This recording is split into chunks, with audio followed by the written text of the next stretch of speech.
Sora 2 is finally here, and by far it is the most intelligent AI video generator ever. But the big question is it actually helpful for professional workflows? Meta released a brand new AI video platform that's all about the vibes, and an AI actor is stirring a huge controversy, but is it actually legit? Let's find out in this week's episode of AI Film News. Thanks for joining. We're going to kick things off by talking about Sora 2. So, of course, OpenAI this last week secretly unveiled Sora 2. Of course, the internet went crazy. There were articles saying that is Sora leaving Hollywood in pieces and all the normal fear-mongering things that you might expect from OpenAI releasing an AI video product. Now, let's not beat around the bush here. Sora 2 is the most intelligent AI video platform when it comes to generating realistic physics. Unlike other AI video models that use diffusion techniques to interpolate between frames, Sora, it seems, intelligently creates a 3D world. Now, that's not completely new. There are other AI video tools that do a somewhat similar thing. Specifically, tools like Kling, Seedance, and VO3 all create 3D environments and then place your character inside. Now, Sora 2 is really interesting because it also adds in sound effects and realistic lip sync to the characters that are inside of your videos. Now, there's a huge caveat to that. Let's put a pin in it and we will revisit it in just a second. You also are currently limited to outputs that are about 700 pixels tall, which makes it not even HD quality at this point, but the big benefit is it's actually completely free to everybody right now. All you have to do is go to the Sora website and sign up, which I will talk about in just a second. In addition to Sora 2, the team at OpenAI also released a brand new AI video social media platform that's essentially like the Midjourney Explore page if you add in comments and likes. The big caveat is you have to create the video using Sora in order to post it to the Sora AI social media platform. So is it a real competitor to TikTok, Instagram, or Facebook? I don't think so, and I don't really feel like OpenAI is really positioning it to be that way. Now, I'm always a little skeptical of platforms that are specifically focusing on AI videos, but let's take a look at the Sora platform to see the type of content that's popping up. We have a Minecraft version of Interstellar. We have Rick and Morty, and that's just definitely 100% Rick and Morty. We have Sam Altman here with some Pokemon. We have Pikachu as a DJ, we have Toad bodybuilding, and you get the idea. This is basically one big meme factory. So you may be wondering, how does OpenAI actually have the right to train their model on all of these characters, because they probably did not pay money to license them? Long story short, they said this last Monday that essentially companies can opt out of their characters being on the platform, but they have to fill out a form. So the onus is more on the company as opposed to OpenAI to actually secure the rights, which I would guess that some lawyers are having a field day with that, because this sounds like an IP nightmare. Now, with all of that being said, there are some legitimately interesting things with Sora 2 from a storytelling perspective. I don't really feel like they're branding this tool as a solution for high-end professionals. It really is much more focused on user-generated content. So that's the angle that we're gonna go with inside of this review. So let's get started inside of Sora. First things first, you're going to need to download the app on your phone. We'll put a link in the description of this video. So I have the app in hand here, and let's go ahead and get started. So first things first, we're going to need to train it on our likeness. So we'll click Get Started, and we will hit Start Recording. 54, 35, 64.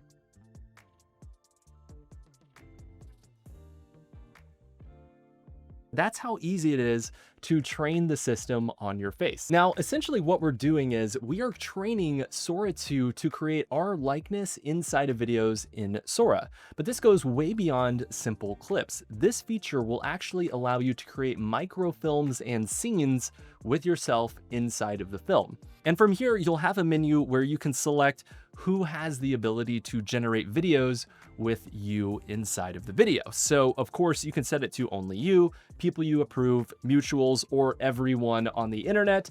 I highly recommend not selecting everyone on the internet, or you're going to get some very creepy videos.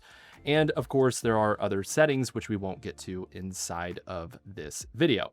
For mine, I'm going to set it to only me and go ahead and click done. Okay, so that's really all you need your phone for. Of course, you could keep using your phone. I like using my computer, so let's hop over to Sora directly inside of our browser. So let's start with this cameo feature. So in order to use it, all you have to do is select the text box at the very bottom and select yourself or any of the characters that you want to include inside of your videos. You'll notice that there are a bunch of characters and people from OpenAI that have pre-trained their own model on their face.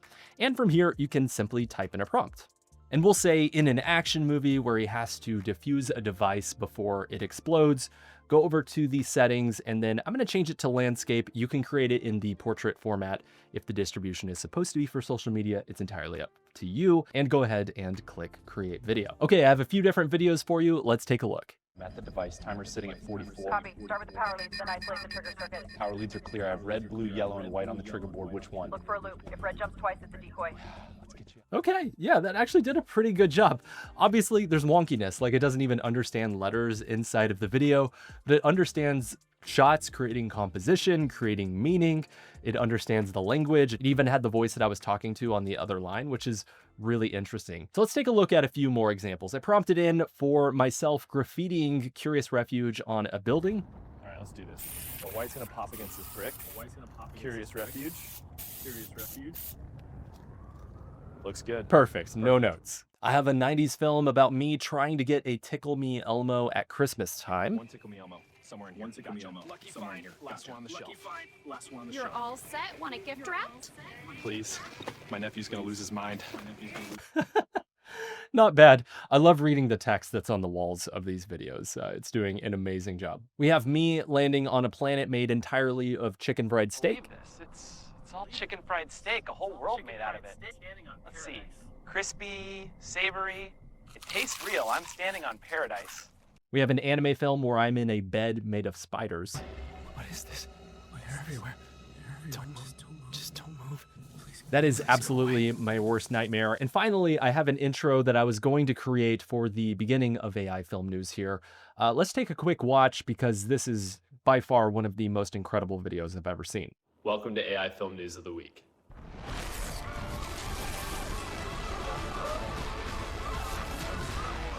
Okay, cool. So as you can see, using the cameo feature is really fun, and of course you can do all sorts of silly things with it. I do think it's one of the best examples of very quick and easy character consistency. You avoid a lot of the complexities with traditional model training where you have to upload a bunch of photos or take a bunch of videos. It's a pretty simple process if you're looking for a very, very quick video with someone's likeness. Now, is the resolution great and usable inside of, let's say, a 4K advertising project? Not really at all, but it is really impressive. And so for social media videos and concepts, I think it could be really helpful. Now, that is the cameo side of Sora 2, but the part that gets me really excited is the AI video component. I'm very curious to see what the creative potential is of this tool. So we ran a few tests at Curious Refuge that I'm really excited to show you. First is simply typing in a prompt for a Hyundai Tucson commercial, and it generated this entire commercial from a simple prompt. Now, is it incredibly generic and boring? Yes, but the fact that we just typed in a simple prompt and got this is very interesting. We also said that we wanted a commercial for Fritz Cola here, and it created the commercial automatically. Did a pretty decent job. It's not a great commercial, but it understood multiple shots and how that kind of told a story, which is pretty interesting. We wanted to see what a Google search for alien comedies might be like, and it created this. Not too bad.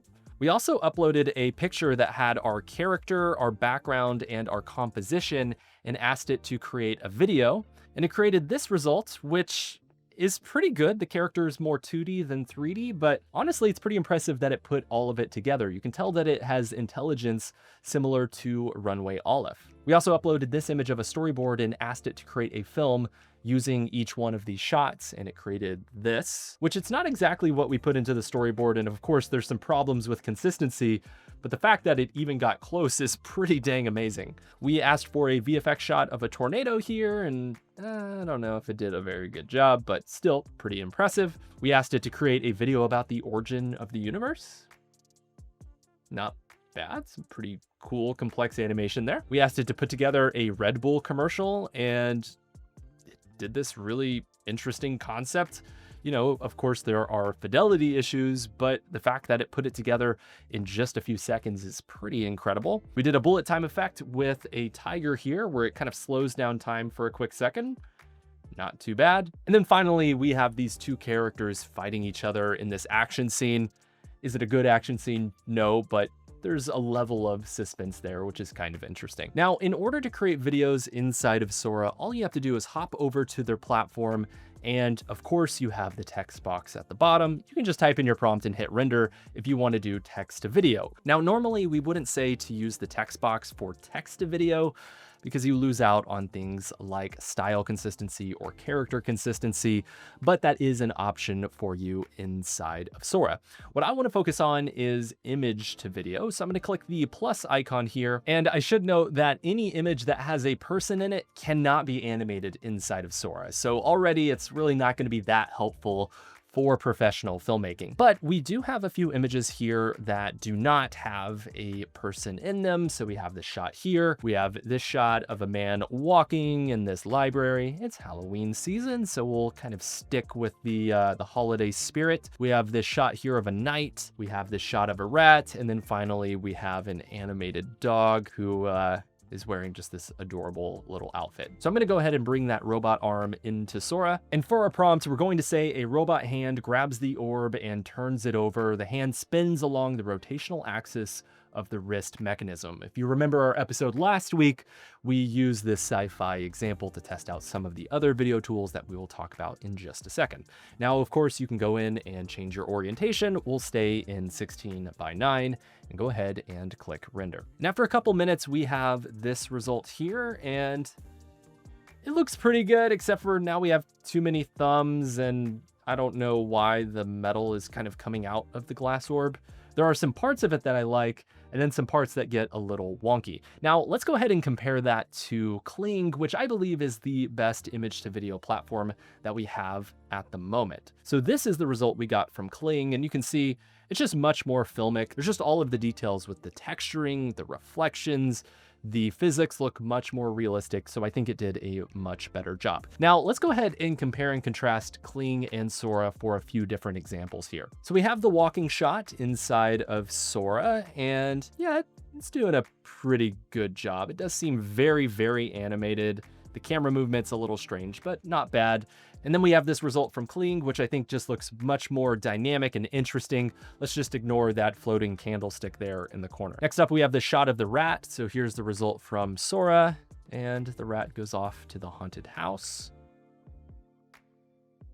Okay, cool. And we have this result from Kling, which I think looks much more interesting. The rat seems more realistic. Obviously, it kind of tapers into nothingness there at the end. But I think if you needed an establishing shot for this haunted film concept, the version in Kling would absolutely be a better option. Next up, we have the knight in the house, and we basically prompted for it to slowly push into the head and to look around. And yeah, it did follow what we were looking for, but it's not that interesting of a shot. This is the result from Kling, and I don't know why the knight is getting pixie dust there.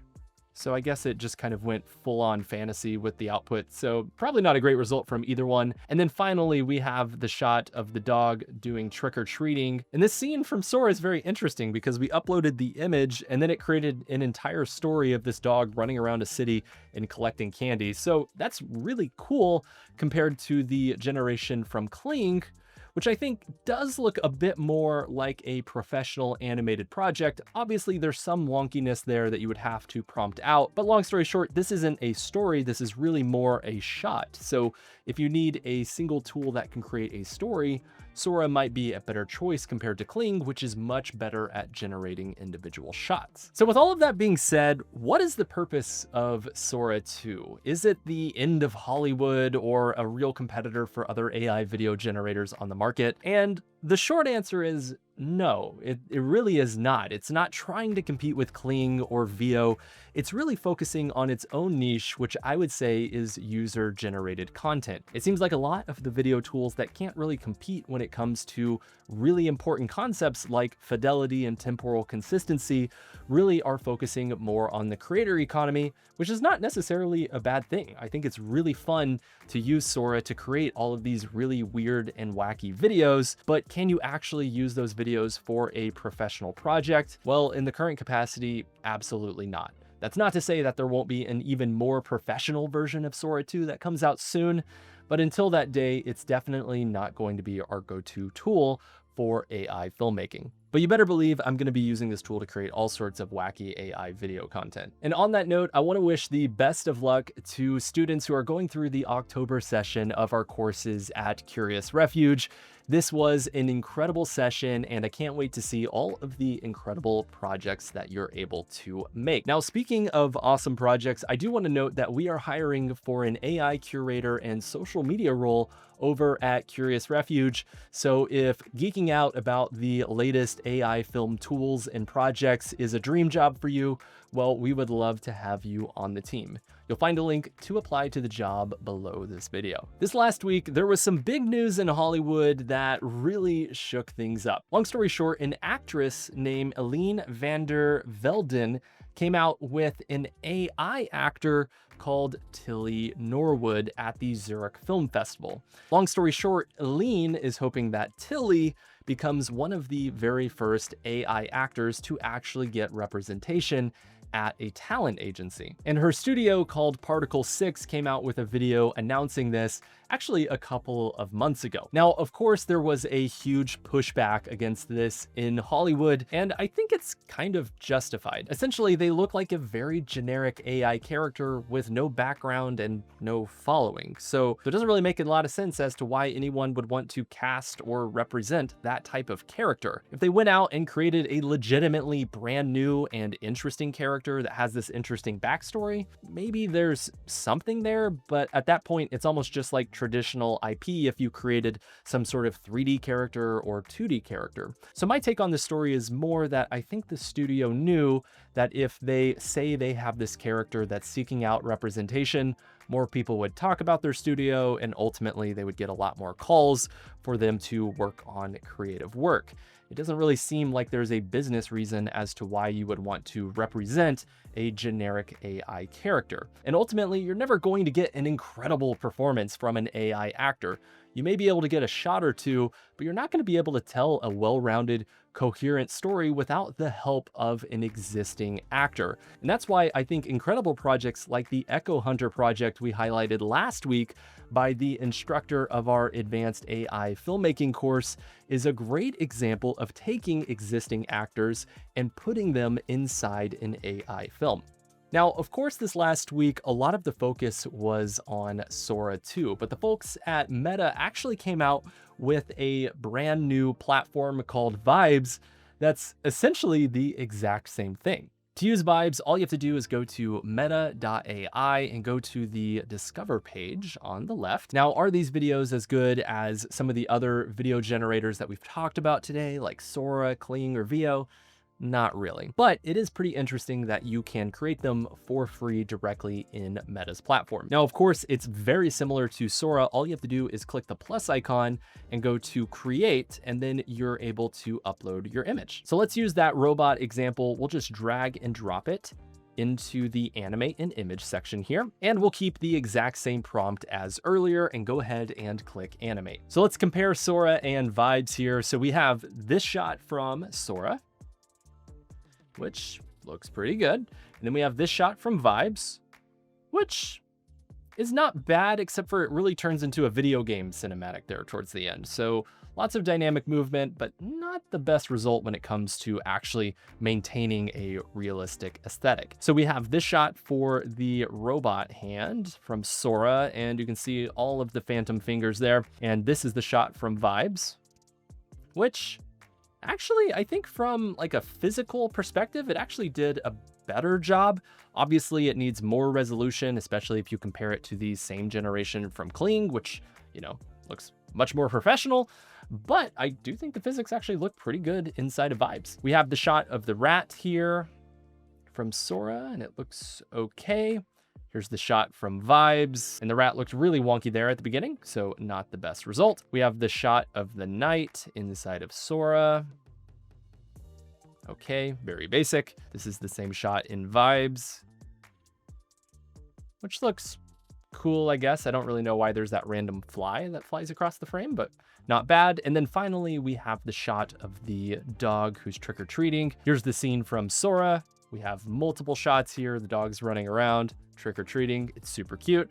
And then we have the shot from Vibes. And I like that he's almost like a stop motion, but oh my God, that face is terrifying. So all in all, do I think that Meta's video generator is as good as the other options on the market? No, but it is completely free and there's no watermark, which is pretty awesome compared to Sora, which is free, but you have this crazy Sora watermark that constantly pops up on screen. There are a ton of AI film events and competitions popping up around the world. The first one that I want to shout out is our 3rd annual AI horror film competition, which ends on October 21st. We've actually worked with Leonardo to increase the overall prize pool by $3,000, and the team at Leonardo is pitching in $2,000 in digital credits to the winners. We already have some amazing submissions for this competition, but I'm sure that the best is yet to come. You can be sure to check out the full rules page over at Curious Refuge to learn more about the prizes and what we're looking for. There's also the Door Awards, which end their submissions on October 3rd. There are AI events popping up in Washington, D.C. and Frankfurt. The Infinity Festival is happening at the Academy Museum in Los Angeles on October 9th. I believe Dave Clark will be a speaker at that event. And the Red Rocks AI Film Festival is also happening on October 9th. And that brings us to our AI films of the week. First film that I want to shout out is a commercial created for Deloitte by Miss Ideal Films. It really has incredible sound design. I love the concept. It kind of feels like this really high concept documentary project, and the visual effects look really, really nice. So incredible job on that video. And the second project that I want to shout out is called The Variable by Mike J. Mitch. This premiered at the Echo Hunter event a couple weeks ago. And what I really like about this film is the fact that they took real actor performances and put them on their characters. It really comes across as very realistic and you're really pulled into the story. So I think that Mike did an incredible job putting this project together. All right, so there's your AI film news of the week. Of course, if you want to get AI film news sent directly to your email inbox, be sure to sign up for our AI film newsletter over at Curious Refuge, and we'll also give you a free AI filmmaking course for signing up. And before I move on, I just want to remind you to like and subscribe if you're enjoying this video. It means a lot. Thank you so much for watching this week's episode. We'll see you in the next one.